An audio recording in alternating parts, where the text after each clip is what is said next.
My name is Marcus, and I used to work a graveyard shift at the Crossroads diner. Used to being the operative phrase there.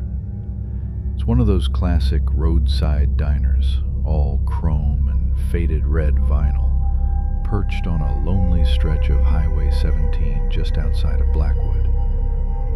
Most nights it's just me, the cook, Sal, who smells perpetually of grease and cigarettes, and the hum of the fluorescent lights.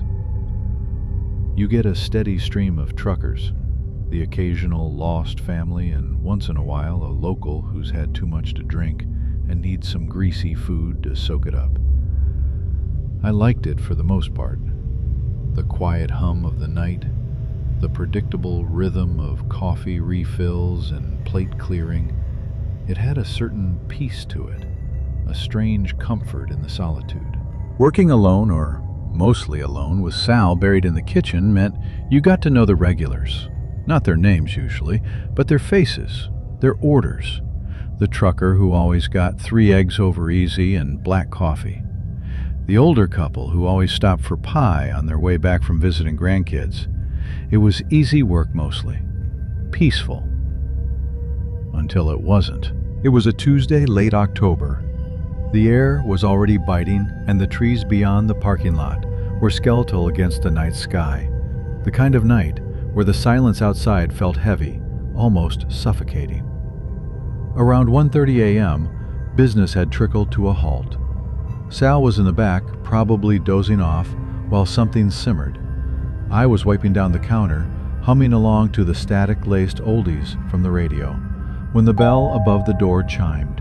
A woman walked in. She wasn't a regular, and not the kind of person you'd expect to see in the Crossroads at that hour. She looked to be in her late 20s, maybe early 30s, dressed in a sharp, tailored black suit that looked a little too formal for a diner. Her hair was pulled back in a severe bun, and her makeup was impeccable. She carried a sleek, expensive-looking briefcase. She looked like she'd stepped out of a high-rise office building, not off a desolate highway. She glided, not walked, to a booth in the far corner, the one tucked away behind the jukebox. She didn't even glance at the menu. I walked over, pad and pen ready, feeling a strange mix of curiosity and unease. "Good evening," I said, trying to sound as normal as possible. "What can I get for you?" She looked up, and her eyes, an unnervingly pale shade of green, met mine. There was a directness to her gaze that made me feel like she was looking through me, not at me. "Just coffee black, and a glass of water, no ice."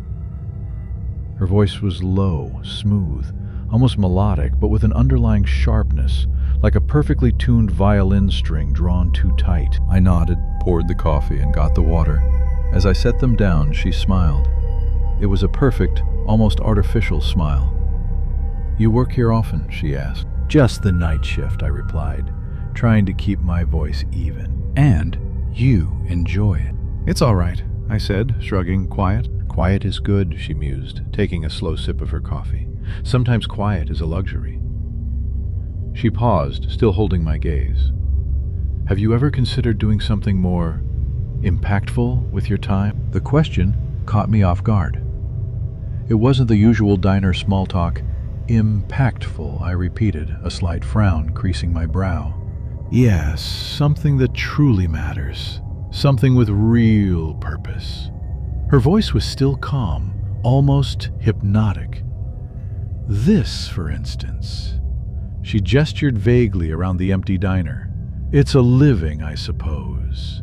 But it's not a life, is it?" I felt a prickle of annoyance.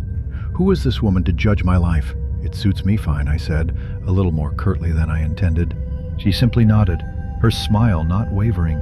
She reached into her briefcase and pulled out a single, pristine white business card. The paper felt thick, expensive between my fingers.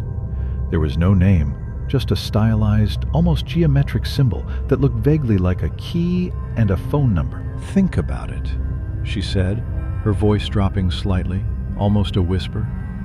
"There are opportunities for those who are willing to see them." She laid a crisp $100 bill on the table, far more than the coffee and water were worth. "Keep the change." Before I could respond, she stood up, gathered her briefcase, and with another one of those unnervingly perfect smiles, walked out.